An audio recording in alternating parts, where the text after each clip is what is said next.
আজ তোমাদের সঙ্গে এমন একটি কুকিজের রেসিপি শেয়ার করতে চলেছি যা কিনা মাত্র 2-3টে বাড়িতে থাকা উপকরণই তৈরি করে নিতে পারবে। বাচ্চাদের টিফিনে হোক বা যারা ওয়েট লস করছো তাদের জন্য এই রেসিপিটি একদমই পারফেক্ট হবে। আর এটা বানাতে মাত্র 15 মিনিট সময় লাগবে।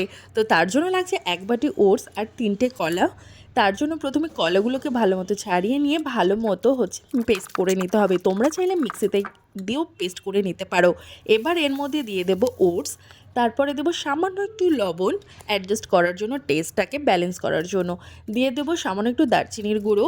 এই কুকিজের মধ্যে না কলা বা ওটসের সাথে দারচিনির টেস্টটা ভীষণই ভালো যায়। তার মধ্যে কিছু ড্রাই ফ্রুটস দিয়েছি, কাজু, কিশমিশ আর একটু দিয়েছি আমন্ডস। সেটাকে ভালো মতো কুচিয়ে নিয়ে ভালো মতো মিক্স করে নিয়েছি। 1 চামচ দিয়েছি একদমই লাইট যে বাটার হয় সেটা দিয়েছি। আর টেস্টের জন্য বা মিষ্টির জন্য আমি দিয়েছি এখানে মধু। তোমরা চাইলে গুড় বা চিনি যে কোনো কিছু দিতে পারো। আমি সম্পূর্ণ হেলদি ওয়েতে বানানোর জন্য দিয়েছি।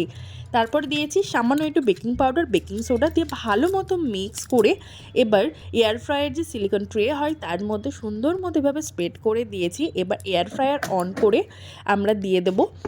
আমি এখানে একসাথে 4টে করছি, তোমরা চাইলে একদম ডাইরেক্ট বেশি করে করতে পারো। ভীষণই ইজি ওয়েতে তৈরি হয়, খেতে কিন্তু ভীষণই ভালো হয়। আমি এখানে 15 মিনিটের জন্য দিয়েছি 160-এ। তোমরা চাইলে তোমাদের মতো করে এয়ার ফ্রায়ারের টেম্পারেচার অনুসারে তোমরা কিন্তু দেবে। মাঝখানে একটু ওলট পালট করে নেবে, তাহলে দু সাইডে ভালো মতো কিন্তু বেকড হয়ে যাবে। এবার ভালো মতো ঠান্ডা হলে তৈরি আমাদের এই এয়ার ফ্রায়ার ওটস বানানা কুকিজ, যেটা খেতে ভীষণই ভালো হয়। বাড়িতে অবশ্যই বলে একবার হলেও বানিয়ে দেখো। আর বাচ্চারা যদি একবার এই কুকিজ খেয়ে ফেলে না, তাহলে কিন্তু বাইরে বিস্কিট বা অন্য কুকিজ খাওয়া ভুলেই যাবে। তো রেসিপি কেমন লাগলো অবশ্যই জানিও। বাই।